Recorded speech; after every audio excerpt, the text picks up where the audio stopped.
Here's how to fix the iPhone black screen of death. Now, if you have an iPhone, but it keeps going black, basically you can't turn it on, you can't turn it off, you can't basically navigate anything, you can't use it, it just turns black. I'll walk you through the entire process to get that fixed. But first, hit the subscribe button down below. It really helps me out.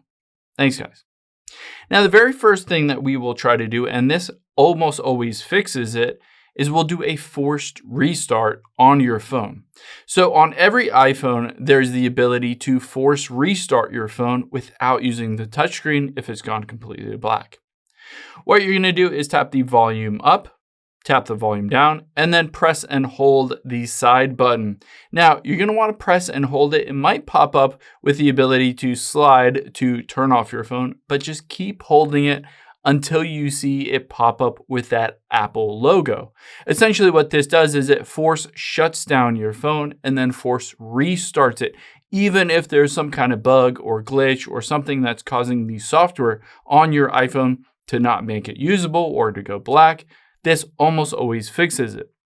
Now, the second thing to do is if you go through that process and it doesn't just reboot it, the second one is to check to make sure that it is not a dead battery.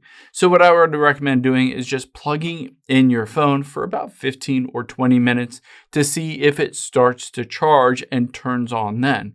Sometimes if your phone is really dead, then no matter what you do, it'll just be completely black. It will never actually turn on. So try plugging it in.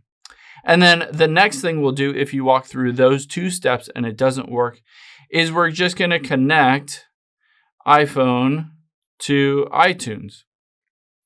Now on here, you can follow the steps. Basically, what you're going to do, either if you're on a Mac or on a PC, it doesn't really matter. You can download and install iTunes, and then you're going to physically connect your iPhone through a cable, basically a USB-C or Lightning cable, to your computer and plug it in to use iTunes. By using iTunes, it can access your iPhone and go through a bunch of different steps to maybe force restart it or completely wipe it and set it back to factory default or run diagnostics, a bunch of different options. Basically just plug it in and you'll be walked through a bunch of options you have to get your iPhone fixed and working. Now, if you go through all of these three steps, but it's still just not working, then potentially you just need to bring it into an Apple store. They can always plug it in and run some diagnostics and walk you through some options in terms of either fixing your current iPhone that you have or maybe replacing it with a brand new iPhone if this one's dead.